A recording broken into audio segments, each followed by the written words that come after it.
Yeah. Okay, I'm ready.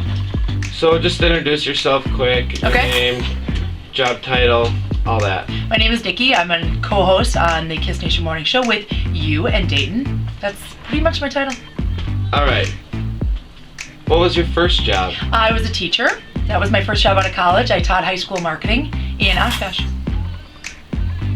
And then how did you end up in radio? I was emceeing the Winnebago Home Builders golf outing a couple of summers ago, and Dayton was there when we had the country station 92.9. So he was there doing his thing, and I was on the mic and talking to people and having fun, and he comes up to me afterwards. He's like, "What do you do for a living?" I said, "I'm a teacher." He's like, "You should work for me." I'm like, "What do you do for a living?"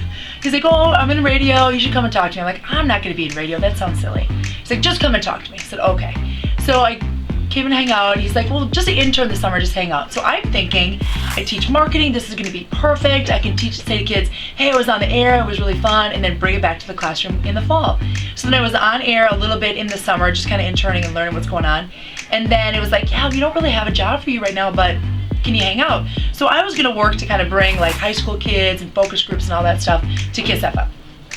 And then I got a call in about November, December. They're like, "Hey, want to do the morning show?" Yes, please. I would love to. So it was very cool. Awesome. How did teaching in the marketing field, how'd that help you in radio? Well, I think it's the ability to talk. As a teacher, I have to be able to keep kids entertained, keep them on their toes. You can't be like,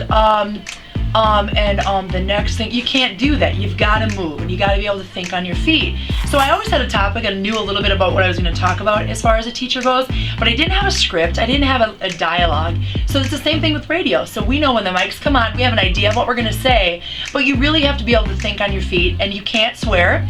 You can't say you can't stutter. I mean, some of those things happen, the stuttering. You definitely can't swear. The FCC, they don't really appreciate that very much.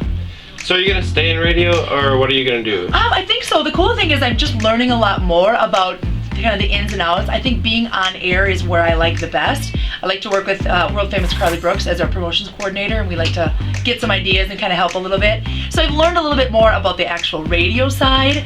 I don't know what my next step would be. I mean, I think if you're on air, the next step is to go to a bigger market, but I don't know what that looks like. I really like Northeast Wisconsin, and I like Kiss FM.